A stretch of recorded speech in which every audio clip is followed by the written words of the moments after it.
నమస్తే welcome to our channel. నేను పద్మిని. ప్రస్తుతం మనతో పాటు వేదిక్ ఆస్ట్రాలజర్ మహేష్ గారు మనతో పాటు ఉన్నారు. మాట్లాడదాం. నమస్కారం అండి. నమస్తే మేడం. బాగున్నారండి? మేడం. మీరెలా ఉన్నారు? నేను బాగున్నానండి.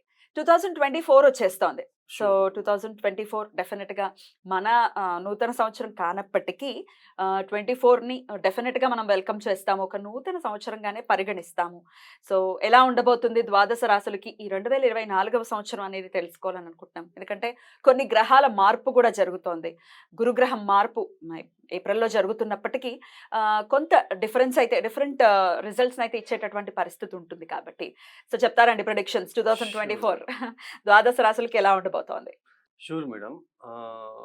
ఈ ఒక మనకింకా పంచాంగం ఇంకా రాలేదు కాబట్టి ఆదాయ వ్యయ ఫలాలన్నీ కూడా మనం యుగాది రోజు చెప్పుకుందాం. హ్మ్. So, yeah! బట్ ఈ ఒక ఇంగ్లీష్ ఒక క్యాలెండర్ ప్రకారము ఈ పీపుల్స్ అంటే మన ప్రజలు అంతా మన సామూహికంగా కొద్దిగా జనవరి 1వ తేదీ నుంచేనే ఒక కొత్త సంవత్సరం అన్నట్టుగానే ఇప్పుడు ఈ ఖచ్చితంగా భావనైతే ఆ ఉంటుందిగా. భావన ఎక్కువగా ఉంటుంది కాబట్టి, సో, అందులోనూ కూడా గురుగ్రహం ఈ యొక్క మే 1వ తేదీ నుంచినే ఆయన మార్పు అనేది సంభవిస్తా ఉంది. ఇంకా మిగతా గ్రహాలు ఏదైతే ఉందో రాహు, కేతు, శని భగవానుడు మార్పు అనేది లేదు ఈ సంవత్సరం అంతా.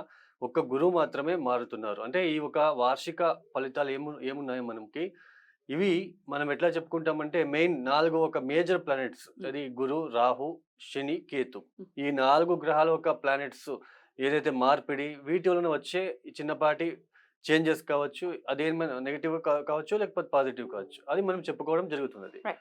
అదే మంత్లీ ఫలితాలైతే మనం ఈ మిగతా అన్నివి ఈ బుధుడు, ఈ తర్వాత మనకి శుక్రుడు, ఈ మంత్లీ మారబోయే ఇవి చూసి మనం చెప్పుకుంటాం. రైట్. ఇక్కడ రోజువారీ ఫలితాలన్నీ కూడా చంద్రుడిని చూసి చెప్పుకుంటాం.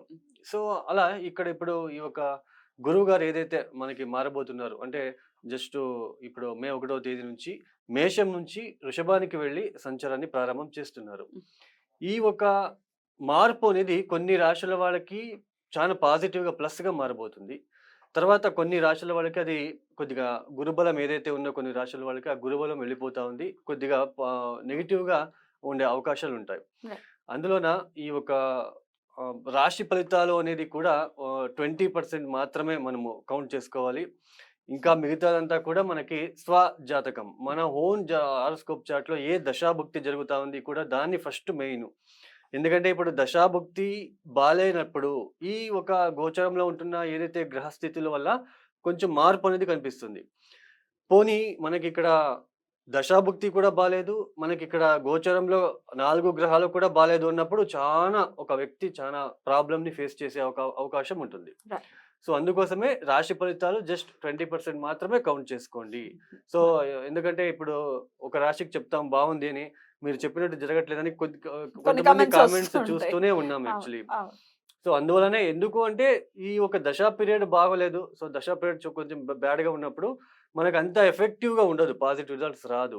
అంటే ఇప్పుడు ఎగ్జాంపుల్ చెప్పాలంటే ఇప్పుడు దశా పీరియడ్ అంటే మనకి భోజనం ఉన్నట్టు. హ్మ్. ఈ గోచారం అంటే మ్యాంగో పికల్స్ ఉన్నట్టు. మనం హ్మ్. భోజనంలో దాన్ని ఈ సాల్టు ఏమన్నా ఈ కారం తక్కువైనప్పుడు దాన్ని అట్లా మనము తీసుకుంటాం. హ్మ్. అలా మనము జస్ట్ ఎగ్జాంపుల్ చెప్తున్నాం. ఒక రైట్. అందరికి రైట్. యూజ్ అర్థం అవ్వాలి. అవ్వాలి అనే ఒక ఉద్దేశ్యంతోనే. రైట్. రైట్. సో, సరేనండి. హ్మ్. మనము హ్మ్. వెళ్ళిపోదామండి. ఆ! ఇప్పుడు అంటే డెఫినెట్‌లీ. రాశి ఫలితాల్లోకి మనము షూర్. వెళ్ళిపోదాము. షూర్. మహేష్ గారు మరి తులా రాశి వారికి 2024 ఎలా ఉండబోతుందండి? Sure madam. ఈ ఒక తులా రాశి వాళ్ళకి మనము ఈ ఒక అక్టోబర్ వరకు అంటే 2023 వరకు 2023 అక్టోబర్ వరకు ఉన్న గ్రహ సంచారము మనము పరిశీలిస్తే అంటే జన్మరాశిలో కేతు, సప్తమ స్థానంలో గురు, రాహుల కలయిక. మ్యారేజ్ లైఫ్‌లో చాలా డిస్టర్బెన్సెస్ అయితే ఫేస్ చేసి ఉంటారు వీళ్ళు. చానా డిస్టర్బెన్సెస్ వీళ్ళకి వచ్చి ఉంటుంది. మానసిక పరంగా మ్యారేజ్ రిలేటెడ్ కావచ్చు. ఎస్పెషల్లీ తులా రాశిలో పుట్టిన స్త్రీలకు వాళ్ళ భర్తతో చానా ఒక డిస్టర్బెన్సెస్ అయితే వీళ్ళు ఫేస్ చేసి ఉంటారు. అయితే 2023 అక్టోబర్ తర్వాత రాహు, కేతుల ఒక మార్పు జరిగింది. అంటే రాహు 6వ స్థానానికి వెళ్ళిపోయారు. కేతు వ్యయ స్థానానికి వెళ్ళిపోయారు. తర్వాత మనకి పంచమ స్థానంలోనే శని ఒక సంచారం జరుగుతుంది. హ్మ్. ఈ ఒక జనవరి 1వ తేదీ తర్వాత ఆయన గురువుగారు సవ్య మార్గంలో సంచారాన్ని ప్రారంభం చేస్తున్నారు. అంటే జనవరి, ఫిబ్రవరి, మార్చ్, ఏప్రిల్ వరకు కూడా సంపూర్ణమైన గురుబలం అనేది కనిపిస్తూ ఉంటుంది. ఈ పీరియడ్‌లో, ఈ ప్రాసెస్‌లో వీళ్ళకి గత కాలంలో ఏర్పడిన ఆ నెగెటివ్ ఎనర్జీ అంతా తగ్గిపోయి ఉంటుంది యాక్చువల్లీ. వీళ్ళ భర్తతో కావచ్చు, ఇట్లా అభిప్రాయ భేదాలు ఉన్నప్పటికీ కూడా అవి అవును అప్పుడు కొద్దిగా ఏదో మిస్టేక్ అయిపోయింది. ఇప్పుడు బాగయింది అని సర్దుకుపోవడం లాంటివి కూడా ఇక్కడ కనిపిస్తూ ఉంటుంది. అయితే మే 1వ తేదీ తర్వాత గురువు గారు ఆయన వృషభానికి వెళ్ళిపోతూ ఉన్నారు, అంటే అష్టమ స్థానానికి వెళ్ళిపోతూ ఉన్నారు. ఇక్కడ ఈ యొక్క తులారాశి వాళ్ళకి ఎప్పుడైతే అష్టమానికి వెళ్ళిపోతూ ఉన్నారో గురుబలం సంపూర్ణంగా తగ్గిపోతూ ఉంటుంది. అంటే గురుబలం ఉండదు, బట్ వీళ్ళకి రాహుబలం మాత్రమే ఉంటుంది. శని కూడా పంచమాధిపతి అయి పంచమ స్థానంలో ఉన్నప్పటికీ గోచారంలో మనకి ఇక్కడ జన్మరాశి నుంచి 6వ స్థానము, 3వ స్థానము, 11వ స్థానంలో మాత్రమే శని యోగిస్తాడు యాక్చువల్లీ. బట్ ఇక్కడ పంచమాధిపతి అయి పంచమ స్థానంలో ఉంటున్నాడు కాబట్టి పెద్దగా ఇక్కడ ఏదో అయిపోతుంది అన్నట్టుగా అయితే ఉండదు. బట్ మళ్ళీ ఆయన పెద్దగా మంచి ఫలితాలు కూడా ఇవ్వలేడు. బట్ ఇక్కడ తులారాశికి చెందిన వ్యక్తులకి లేదా తులా లగ్నం వాళ్ళకి శని ముఖ్యుడు యాక్చువల్లీ. మెయిన్ ఇంపార్టెంట్ శని రాజయోగకారకుడు యాక్చువల్లీ. గురువు మనకి అంత మంచి ఫలితాలు ఇచ్చే గ్రహం కాదు. శనికి మూల త్రికోణం ఏది? కుంభరాశి అవుతుంది. ఆయనకు అక్కడ పవర్ అనేది ఎక్కువగా ఉంటుంది. సో ఆయన పంచమాధిపతి పంచమ స్థానంలో కూర్చున్నప్పుడు కొద్దిగా సంతానంది కొద్దిగా డిలే చేయడానికి అవకాశం ఉంటుంది. అయితే ఆయన ఒక దృష్టి ఎక్కడ పడుతూ ఉంది మనకి ఇక్కడ ముఖ్యంగా లాభస్థానం మీద పడుతూ ఉంది, సప్తమ స్థానం మీద పడుతూ ఉంది. తర్వాత ఆయన ఒక దృష్టి ఈ యొక్క ద్వితీయ స్థానమైన వృశ్చికంలో పడుతూ ఉంది. అంటే వీళ్ళకి డబ్బు విషయంలో కొద్దిగా ఎలా ఖర్చు పెట్టాలి అనే ఒక టీచింగ్ వీళ్ళకి ఇస్తున్నారు యాక్చువల్లీ. ఎందుకంటే ద్వితీయాన్ని చూస్తున్నాడు, లాభస్థానాన్ని చూస్తున్నారు, సో తర్వాత సప్తమాన్ని చూస్తున్నారు. అంటే డబ్బు విషయంలో రూపాయి కూడా ఇంపార్టెంట్ అనే ఒక లెసన్స్ని వీళ్ళకి ఇవ్వడానికి శని అవకాశం ఉంటుంది. తర్వాత బిజినెస్లో మాత్రం ఎస్పెషల్లీ శని ఓరియంటెడ్ బిజినెస్ కావచ్చు. శనికి సంబంధించిన బిజినెస్ అంటే ఏంటి? ఇక్కడ మనకి ఇనుప వస్తువులది కావచ్చు, మిషన్స్ కావచ్చు, ఈ తర్వాత ఐరన్, తర్వాత ఇక్కడ మనకి కోల్ రిలేటెడ్, తర్వాత ఈ శనికి సంబంధించినది అంటే మనకి వేస్టేజ్ మెటీరియల్స్ కావచ్చు. సో వీటి అన్నిటిలోనూ కూడా ఎవరైతే బిజినెస్ చేస్తూ ఉంటారో వీళ్ళకి, తర్వాత కాంట్రాక్టర్స్ కావచ్చు, పొలిటీషియన్స్ కావచ్చు, వీళ్ళందరికీ కూడా చాలా చక్కగా యోగిస్తుంది. లాభసాటిగా అయితే కనిపించడానికి అవకాశం ఉంటుంది. అయితే ఇక్కడ ఎప్పుడైతే మనకి గురువు గారు ఒక్కరు అష్టమానికి వెళ్ళిపోతారో కొద్దిగా చిన్నపాటి అలసట అనేది ఏర్పడడానికి అవకాశం ఉంటుంది. 6వ ఇంటాధిపతి అష్టమానికి వెళ్ళిపోతున్నారు. 6వ స్థానంలో రాహు ఒక సంచారము. అంటే ఫైనాన్షియల్ పరంగా అయితే వీళ్ళకి పెద్దగా ఎక్కడ కూడా ఇబ్బంది అయితే కనిపించడానికి అవకాశం ఉండదు. బట్ మ్యారేజ్ రిలేటెడ్లో, కుటుంబ విషయంలో కొద్దిగా డిస్టర్బెన్స్ అవ్వడానికి అవకాశాలు అయితే ఇక్కడ బాగుంటుంది. కుటుంబం విషయంలో డిస్టర్బెన్సెస్ ఎక్కువగా ఉంటుంది. మ్యారేజ్ లైఫ్లో మరి ఈ యొక్క పెళ్లి కాని వాళ్ళకి ఈ ఒక విషయంలో చిన్నపాటి ఇబ్బందులు ఉండడానికి అవకాశం ఉంటుంది.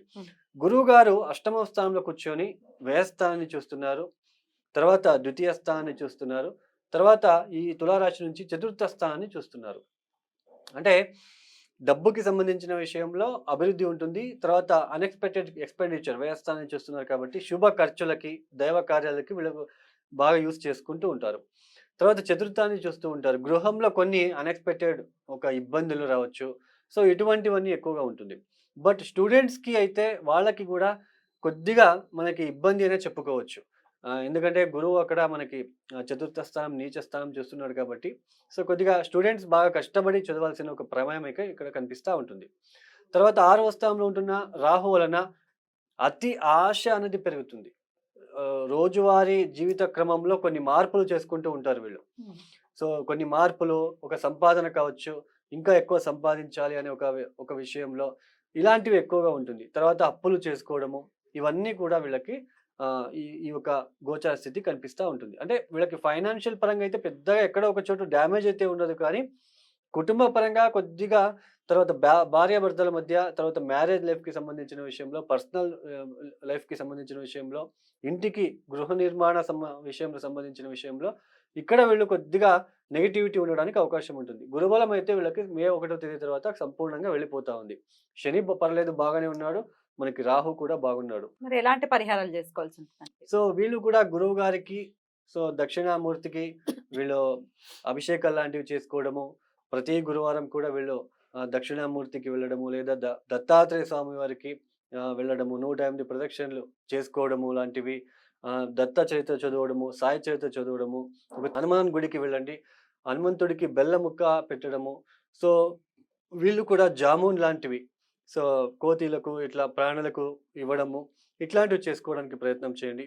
పంచమ శని నుంచి ఇబ్బంది రాకుండా ఉండడానికి ప్రతిరోజు తప్పనిసరిగా హనుమాన్ చాలీసా పఠన చేసుకోవడము, శనివారం పూట హనుమంతుడికి కొద్దిగా ప్రదక్షిణ లాంటివి చేసుకోవడము, ఇవి చాలా పాజిటివ్‌గా ఉంటుందండి. రైట్.